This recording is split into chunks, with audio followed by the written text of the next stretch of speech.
Comedian जय विजय सचान अपने comic sense और जुदा अंदाज के लिए जाने जाते हैं। एंटरटेनमेंट रिपोर्टर से कॉमेडी की फील्ड में आए जय युवाओं से खासे लोकप्रिय हैं। उन्हें फिल्मों कलाकारों की मिमिक्री के लिए भी जाना जाता है। भोपाल में एक प्राइवेट इवेंट में शिरकत करने जय विजय सचान भोपाल पहुंचे। इस मौके पर उन्होंने खबर 100 से खास बातचीत में अपने एक्सपीरियंस शेयर किए। हमारे साथ मौजूद है वेरी फेमस कॉमेडियन जय विजय सचान। आइए सीधे इनसे बात करते हैं। आपका स्वागत करते हैं भोपाल में। सबसे पहले आपसे जाना चाहेंगे, हर इंसान के जो बेटा होता है वो चाहते हैं फादर उसके बेटा हमारे डॉक्टर बने, इंजीनियर बने। तो आपने बोला कि मैं कॉमेडी बनना चाहता हूँ, तो कैसे घर वालों को आपने बनाया? देखिए, मैं यूपी का रहने वाला हूँ। जो हमारा जो रीजन पड़ता है वो कानपुर के पास पड़ता है, बुंदेलखंड बोलते हैं उसको।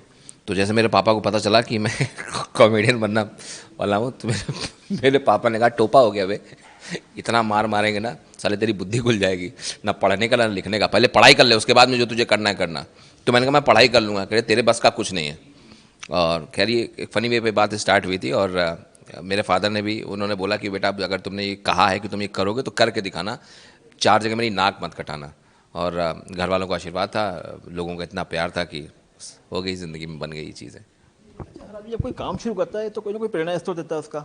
जब आप कॉमेडी बनने की आपने सोचा, तो आपका प्रेरणा स्रोत कौन था, जैसे आपने सोचा कि आप कॉमेडी बने? आप भी मैंने मेरे दिमाग में, जहन में ही कभी नहीं था कि मुझे ऐसा बनना है। मैं इंस्पायर ज़रूर था मैं शाहरुख खान साहब से कि मुझे ज़िंदगी में ऐसा इंसान बनना है और जो अपना काम करना है उस काम में बहुत परफेक्ट बनना है। उसमें आपको मेहनत करनी है, इसका आपको सिर्फ 4 घंटे सोना है। ये बहुत चीज़ें हैं जो मैं बहुत टाइम से मैं बड़ा फॉलो कर रहा हूँ। लेकिन कॉमेडी में जो जिन्होंने मुझे इंस्पायर किया, कपिल शर्मा, इस कंट्री में उन्होंने कॉमेडियंस को मेन स्ट्रीम पे लाके खड़ा किया। तो इसके लिए तो हम बड़ा शुक्रगुजार हैं। सभी कॉमेडियंस भी हैं इस बात के कि उन्होंने लाइमलाइट में लाया कॉमेडी को इस तरह से। तो मैं बहुत दिल से उन्हें, कपिल जी को प्यार करता हूँ। और बहुत वो बड़े कमाल के आदमी हैं। हमने 2 शूट किए, अभी रिसेंटली मैं शूट करके आया हूँ उनके साथ में। तो बहुत जो पावर मिलता है वो बड़ा कमाल का है। और शाहरुख खान साहब से तो मैं इंस्पायर हुई। आज हम देखते हैं कि ज़िंदगी में काफ़ी सारी टेंशन बढ़ चुकी है, ऐसे में किसी को हंसाना कितना मुश्किल हो गया? साहब, हंसाना तो बड़ा मुश्किल काम है और बहुत इजी काम है। दोनों चीज़ें हैं, आप उसको किस तरह से लेते हैं। ये ज़रूर रखना पड़ता है कि अपने दिमाग को लाइट रखना पड़ता है। लोगों को हंसाने के लिए उनसे रिलेटेबल चीज़ें आपको बोलनी पड़ती हैं जो ईज़िली वो ग्रैब कर पाएँ। उनको उनसे जुड़ी हुई चीज़ें आप बात बोलते हैं, कुछ ऐसी बात बोल दें जो उनको मज़ा आ जाए। और मुझे लगता है कि सबसे बेस्ट पार्ट मेरी लाइफ का वही होता है कि जब मेरी वजह से कभी कोई हंसता है। डिफ़िकल्ट काम ज़रूर है, क्योंकि किसी को तकलीफ़ दे देना तो बड़ा आसान है, रो देगा, लेकिन हंसाना it's a very tough job. आप शाहरुख खान से इंस्पायर थे, लेकिन शाहरुख खान की मिमिक्री करने पे आपको जान से मारने की धमकी मिली थी। हाँ जी, हाँ जी।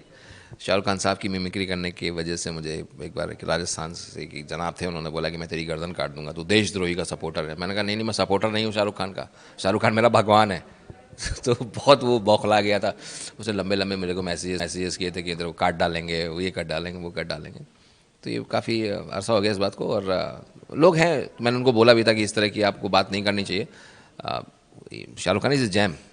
और मैंने उनको बोला भी था कि अगर शाहरुख खान ने कुछ अगर गलत बोला है तो तुम मुझे प्रूफ दे दो, किसी मीडिया हाउस में निकला है। मैंने कहा मैं अपनी गर्दन उतरवा दूंगा, क्योंकि मैं जनरली किसी आदमी को इतने सालों से फॉलो कर इतना इंस्पायर्ड हूँ और वो नगीना है वो आदमी हमारे लिए।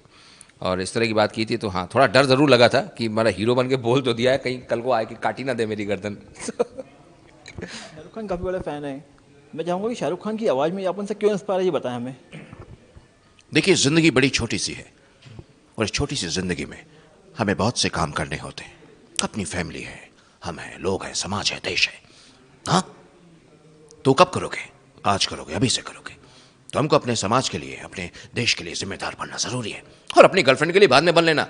क्योंकि अगर तुम जिम्मेदार ना भी बने तो वो तुम्हें जिम्मेदार बना देगी। ये बहुत ज़रूरी है। और याद रखना, सपना बहुत ज़रूरी है। वो कहते हैं ना, इतनी शिद्दत से मैंने तुम्हें पाने की कोशिश की है कि हर जर्रे ने मुझे तुमसे मिलाने की साजिश की है।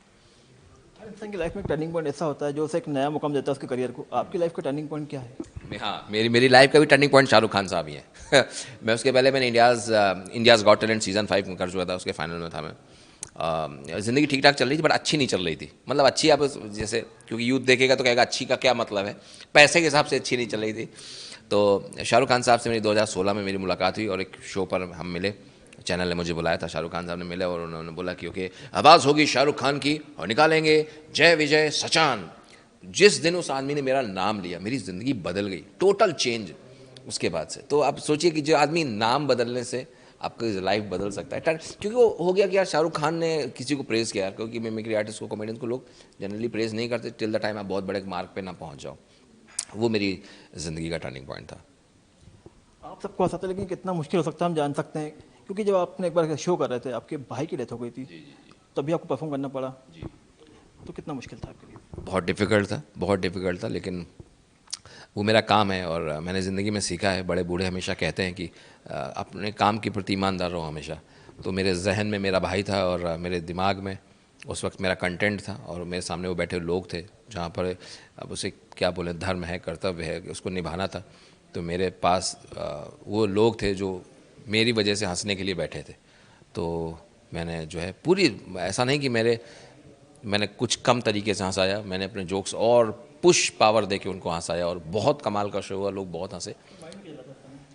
माइंड मेरा ज़ीरो था, शून्य, कम्प्लीटली। मैंने ज़िंदगी में ऐसी फीलिंग कभी नहीं ली और मैं चाहता हूँ कि भगवान करे, ईश्वर करे, कभी किसी के जीवन में वो शून्य वाली फीलिंग नहीं आए। आपको, मैं बस था वहाँ पे, बस मेरे दिमाग में कुछ नहीं चल रहा था। बस वो तो मेरा एक, जैसे होता है ना, सबकॉन्शियस माइंड का एक पावर होता है, इतना स्ट्रांग होता है कि मैं वहाँ पर लोगों को हंसा रहा हूँ, उनसे बात कर रहा हूँ, इंटरेक्ट कर रहा हूँ, वो लोग हंस रहे हैं, वो चीज़ें बस होती चली जा रही थी।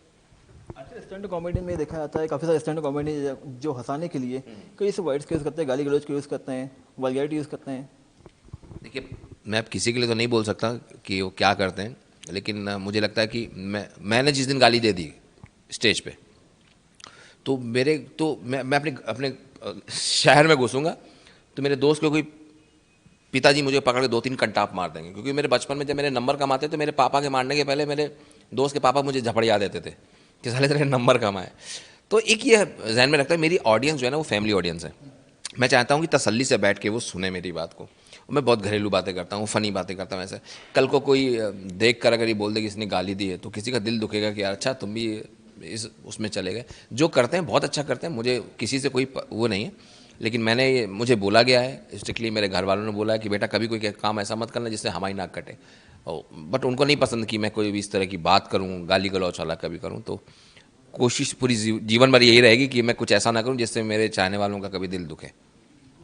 जर्नलिज्म भी किया है, अब कॉमेडी भी कर रहे हैं, दोनों में से क्या चैलेंजिंग लगता है अभी आपको?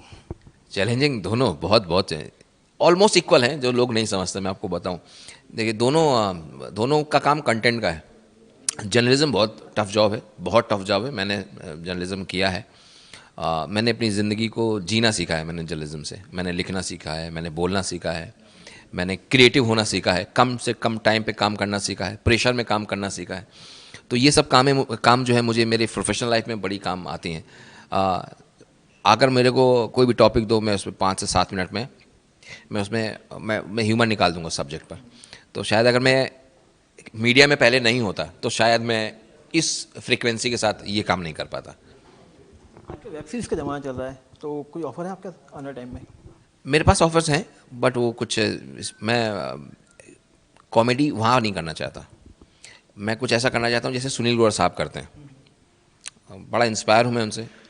कुछ सीरियस रोल, कुछ ग्रे शेड रोल, कुछ ऐसे करना चाहता हूँ। और मौके आएंगे, अभी तो उतने नहीं आ रहे हैं मेरे पास जितने भी ऑफर्स हैं वो सब कॉमेडी के ही हैं कि तुम्हें कॉमेडी करनी है।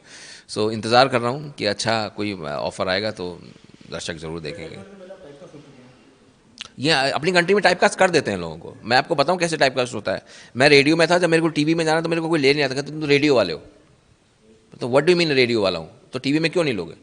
तो ये हर इंडस्ट्री में ऐसा नहीं है कि हमारा सिर्फ बॉलीवुड ही ऐसा है। हर इंडस्ट्री में आपको टाइपकास्ट कर देते हैं।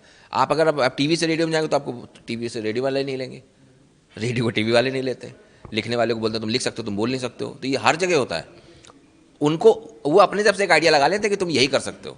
जैसे मैंने कहा कि I am actor, I know I am a good actor. इतनी चीज़ तो मैं जानता हूँ क्योंकि I am Shahrukh Khan fan.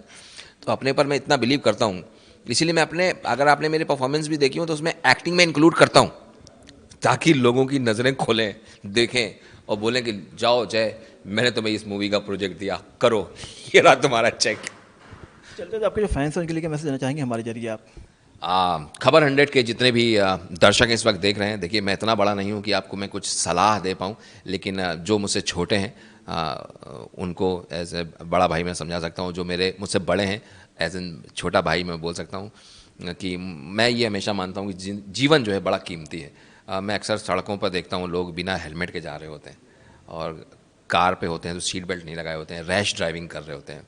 मैं उनसे ये रिक्वेस्ट करना चाहता हूं कि आप ये ना करें। मैं बहुत क्लोजली जानता हूं कि आप किसी अपने का खोने का क्या क्या मतलब होता है। बहुत कीमती जीवन है, ये करिए और बाकी जीवन में आप लोग सब अच्छा कर रहे हैं और ईश्वर से कामना करता हूं आप सभी लोग हमेशा चुस्त रहें, तंदुरुस्त रहें, खुश रहें, आबाद रहें और आप लोग अपना प्यार और आशीर्वाद अपने इस भाई को ज़रूर देते रहें। तो आज हमारे साथ थे जय विजय सचान। जल्दी मिलेंगे कोई सेलिब्रिटी के साथ। देखते रहिए खबर 100।